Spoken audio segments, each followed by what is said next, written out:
नमस्कार मंडळी, श्री स्वामी समर्थ. स्वागत आहे तुमचे माझ्या यूट्यूब चॅनलवरती.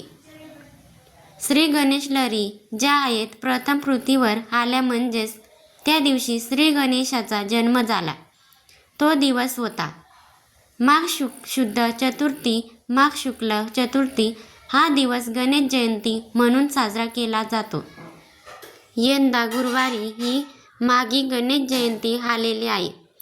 या दिवशी आपण गणपती बाप्पाची विधिवत पूजा केल्याने आपल्या मनोकामना पूर्ण होतात. या दिवशी पृथ्वीवरील गणेश तत्व हे नेहमीपेक्षा जास्त पटीने कार्यरत असते. म्हणूनच माघी गणेश जयंतीच्या दिवशी प्रत्येक आईने आपल्या मुलांसाठी 21 दुर्वांचा अत्यंत प्रभावी असा उपाय करायचा आहे, ज्यामुळे मुलांच्या अडचणी संपतील, मुलांची शिक्षणामध्ये प्रगती होईल, त्याचप्रमाणे मुलांना नोकरीमध्ये सुद्धा यश मिळेल. हिंदू धर्मशास्त्रानुसार कोणत्याही कार्याच्या सुरुवातीला गणपतीची पूजा केली जाते. विघ्नहर्ता गणपतीला दुर्वा ज्या आहेत तर त्या अतिशय प्रिय आहेत आणि अशा या दुर्वांचा उपाय आपण आपल्या मुलांसाठी करायचा आहे. मुलांच्या आयुष्यामध्ये ज्या काही अडचणी आहेत, समस्या आहेत, त्यांच्या आयुष्यामध्ये जी काही दुःख आहेत, संकटे आहेत, तर ती नष्ट व्हावीत म्हणून आपल्याला हा उपाय करायचा आहे. आता आपली जी मुले आहेत तर बऱ्याच वेळेला लहान मुले सतत किरकिर करतात, चिडचिड करतात किंवा हट्टीपणा करतात. काही केलं तरी ते कोणाचंच ऐकत नाहीत. त्याचप्रमाणे मोठी मुले जे आहेत ते शिक्षण घेत आहेत, परंतु शिक्षणामध्ये त्यांचं मन लागत नाही किंवा खूप अभ्यास करतात, परंतु परीक्षेमध्ये त्यांना वाचलेले जे आहे तर ते आठवत नाही. त्यांची स्मरणशक्ती जी आहे तर ती कमजोर झालेली असते. त्यामुळे आपल्या मुलांची स्मरणशक्ती सुधारावी, त्यांना शिक्षणामध्ये यश मिळावे, परीक्षेमध्ये हवे तसे मार्क्स मिळावे, तर यासाठी सुद्धा आपण हा जो उपाय आहे तर तो करू शकतो. जर मुले नोकरी शोधत आहेत आणि त्यांना मनासारखी नोकरी मिळत नाही किंवा नोकरी आहे परंतु त्यामध्ये प्रमोशन नाही, तरीसुद्धा आपण हा जो उपाय आहे तर तो करू शकतो. तर असा हा जो 21 दुर्वांचा उपाय आहे तर तो मुलांसाठी आईने किंवा वडिलांनी करावा. त्याचप्रमाणे मुले सुद्धा हा उपाय जो आहे तर तो करू शकतात. या दिवशी सकाळी लवकर उठायचं आहे, त्यानंतर स्नान करून स्वच्छ वस्त्र परिधान करायचे आहे आणि यानंतर आपल्याला आपल्या घरातील गणपती बाप्पाची विधिवंत पूजा करायची आहे. मूर्ती असेल तर त्या मूर्तीला अभिषेक करायचा आहे. फोटो असेल तर त्या फोटोशी आपल्याला विधिवंत पूजा जी आहे तर ती करायची आहे.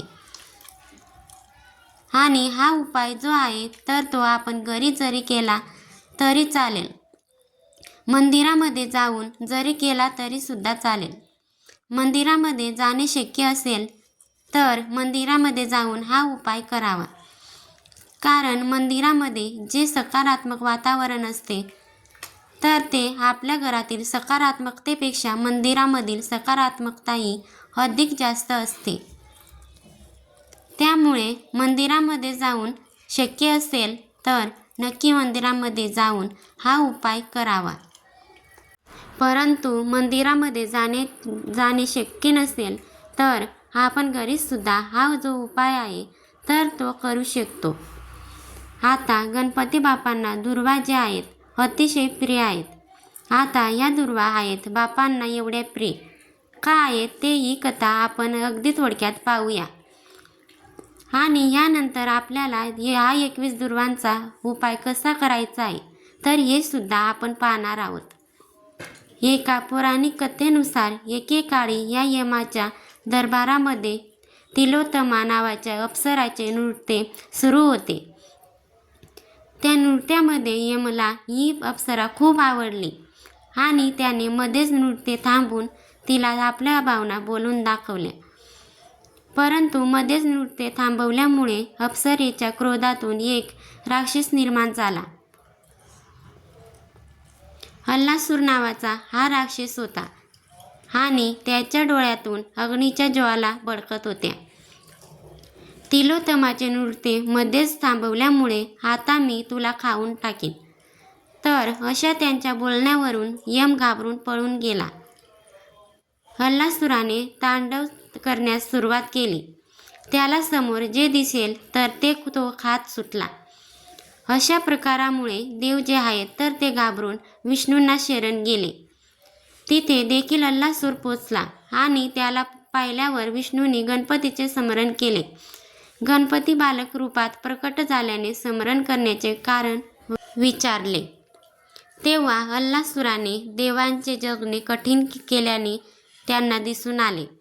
परंतु गजानन आपल्या जागीच उभे राहिले आणि हल्लासूर जेव्हा गणपतीकडे वळला आणि त्यांना गिळण्यासाठी आपल्या पंजाने उचलू लागला, तेव्हा हल्लासुराच्या हातातील बालगणेशाने प्रचंड रूप धारण केले. आभाळापर्यंत भिडलेले विराट रूप बघून हल्लासुराला काही सुचले नाही आणि तोपर्यंत गणपती बापांनी हल्लासुराला सोंडेत पकडून गिळून टाकले. हल्लासुराला गिळल्यानंतर गणपतीच्या सर्व गिंगाची आग होऊ लागली. गणपतीचा त्रास बघून समस्त देव ऋषीमुनी उपचार करू लागले, परंतु कशानेही काही उपयोग झाला नाही. शेवटी त्या ठिकाणी उपस्थित असलेल्या 88,000 ऋषीमुनींनी प्रत्येक 21 दुर्वांची जोडी अशा दुर्वा गणेशांच्या मस्तकावर ठेवल्या आणि चमत्कार झाला. गणपतीच्या अंगाचा त्रास शमला. तेव्हापासून गणपतीला दुर्वांच्या आहेत तर त्या अतिशय प्रिय आहेत आणि गणेशाच्या पूजेमध्ये दुर्वांना अनन्यसाधारण महत्त्व आहे. गणपतीने म्हटले आहे की ज्या दुर्वांमुळे माझ्या अंगाचा दाह शमला, या दुर्वा जो कोणी मला अर्पण करेल तर त्या व्यक्तीच्या मनोकामना पूर्ण होतील. म्हणून आपल्याला हा दुर्वांचा उपाय जो आहे तर तो करायचा आहे. मंदिरामध्ये जाऊन केला तर गणपती बापाच्या मूर्तीला सर्वप्रथम हळदी कुंकू व्हायचं आहे. यानंतर जास्वंदीचे फुलं आपल्याला व्हायचे आहेत आणि दिवसभरामध्ये आपण आपल्या सोयीनुसार हा उपाय जो आहे तर तो करू शकतो. आता आपल्याला 21 दुर्वा ज्या आहेत तर त्या घ्यायच्या आहेत. दुर्वा घेताना आपल्याला त्यात त्रिदली म्हणजे 3 दले असलेल्या अशा दुर्वा निवडायच्या आहेत. दुर्वा सुकलेल्या नसाव्यात, तर आपल्याला हिरव्या दुर्वा ज्या आहेत तर त्या उपायासाठी घ्यायच्या आहेत. आता या 21 दुर्वा एका ताटामध्ये घ्यायच्या आहेत. यानंतर आपल्याला काय करायचं आहे, घरी आपण हा उपाय करणार असू तर गणपती बापाच्या मूर्तीसमोर आसन घेऊन बसायचं आहे. उपाय करताना दिवा जो आहे तो प्रज्वलित असावा. आता आपण मंदिरामध्ये जाऊन उपाय करणार असाल तर आपण मंदिरामध्ये सुद्धा तुपाचा किंवा एक कणकेचा दिवा जो आहे तर तो लावू शकतो किंवा मातीचा दिवा जो आहे तर तो लावला तरी चालेल. आणि यानंतर हा उपाय करायचा आहे. 21 दुर्वा जे आहेत तर त्यातील एक दुर्वा आपल्याला घ्यायचे आहे आणि ते आपल्याला उजव्या हातामध्ये घ्यायचे आहे. यानंतर गणपती स्तोत्र जे आहे तर ते म्हणायचं आहे आणि गणपती बापाच्या चरणाजवळ आपल्याला हे दुर्वा जे आहेत तर त्या अर्पण करायच्या आहेत किंवा आपण मस्तकावरती सुद्धा दुर्वा अर्पण करू शकतो. यानंतर दुसरी दुर्वा घ्यायची. यानंतर आपल्याला पुन्हा एकदा गणपती स्तोत्र म्हणायचं आहे आणि बापा हे दुर्वा अर्पण करायची. दुर्वा अर्पण करताना दुर्वाचा डेट जो आहे तर तो बापाकडे झाला पाहिजे. अशा पद्धतीने आपल्याला त्या अर्पण करायच्या आहेत. अशा प्रकारे आपल्याला 21 दुर्वा अर्पण करायच्या आहेत आणि 21 वेळेला गणपती स्तोत्र म्हणायचं आहे. या दुर्वा ज्या आहेत तर ते अर्पण करायच्या आहेत. दुर्वा अर्पण करून झाल्यानंतर आपल्याला गणपती बापांना हात जोडून प्रार्थना करायची आहे. ती माझ्या मुलांच्या जीवनामध्ये अमुक अशी समस्या आहे तर ती आपल्या समस्या नष्ट होऊ द्या किंवा आपण फक्त मुलांसाठीच नाही तर आपल्या जीवनामध्ये इतर ज्या समस्या आहेत म्हणजे आर्थिक समस्या असतील, पैशासंबंधीच्या अडचणी असतील तरीसुद्धा समस्या असतील, सततचे आजारपण असेल तरीसुद्धा 21 दुर्वांचा उपाय आपण करू शकतो.